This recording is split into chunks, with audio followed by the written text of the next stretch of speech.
एक गांव में अर्जुन नाम का एक लड़का रहता था। अर्जुन पढ़ाई में बहुत होशियार था और सभी उसकी बुद्धिमत्ता और तेज दिमाग की तारीफ सभी लोग करते थे। लेकिन अर्जुन की एक बड़ी कमजोरी थी, वो अपने समय का बुद्धिमानी से उपयोग नहीं करता था। उसके दिन दोस्तों के साथ खेलने, फोन पर गेम खेलने और बेकार की बकबक करने में बीतते थे। उसके माता पिता ने कई बार उसे समय का मूल्य समझाने की कोशिश की, लेकिन अर्जुन ये नहीं समझ पाया कि समय कितना कीमती है। वो हमेशा सोचता था कि मेरे पास बहुत समय है, मैं सब कुछ बाद में करूंगा, अभी मुझे जीवन का आनंद लेने दो। एक दिन उसके स्कूल में वार्षिक परीक्षा के परिणाम घोषित हुए। इस बार अर्जुन ने उम्मीद से कहीं ज्यादा खराब औसत अंक प्राप्त किए। उसके शिक्षक, जो उसकी प्रशंसा करते थे, अब निराश हो गए। यहाँ तक कि उसके दोस्तों ने भी उससे दूरी बनानी शुरू कर दी।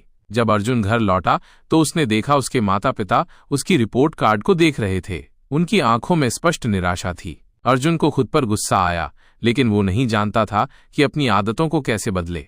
एक शाम अर्जुन अपने दादाजी के पास उदास बैठा था। दादाजी ने उससे पूछा, क्या हुआ बेटा, तुम इतने परेशान क्यों हो? अर्जुन ने उन्हें अपनी परीक्षा के परिणाम और दोस्तों के व्यवहार के बारे में बताया। दादाजी ने प्यार से कहा, अर्जुन, तुम एक अच्छे छात्र हो, इसमें कोई शक नहीं। समस्या ये है कि तुमने समय को हल्के में लिया है। समय बहुत कीमती है। अगर सही तरीके से उपयोग किया जाए तो ये तुम्हें सफलता की ओर ले जा सकता है, लेकिन अगर इसे बर्बाद किया जाए तो ये तुम्हें पीछे खींच लेगा। भ्रमित अर्जुन ने पूछा, लेकिन दादाजी, हमारे पास हमेशा समय होता है ना?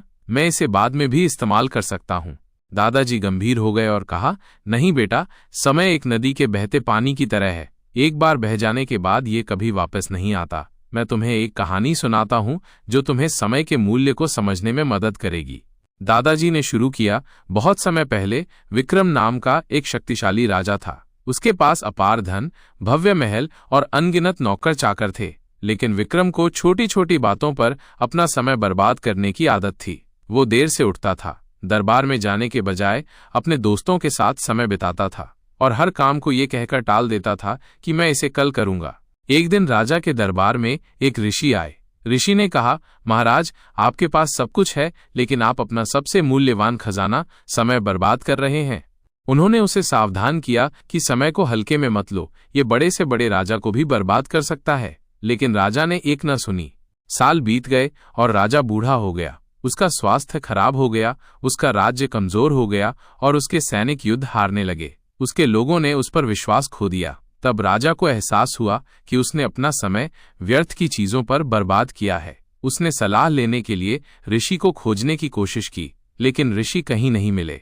राजा को अपने किए पर पछतावा हुआ, लेकिन समय फिसल गया था। उसका सारा धन और शक्ति उसे बचा नहीं सकी। अंत में राजा को समझ में आया कि समय ही असली खजाना है। ये कहानी सुनकर अर्जुन पहली बार सोच में पड़ गया। उसे एहसास हुआ कि उसने कितना कीमती समय बर्बाद किया है। उसने अपने दादा से पूछा, दादाजी, क्या मैं अभी भी समय का बुद्धिमानी से उपयोग करके अपना जीवन बदल सकता हूँ?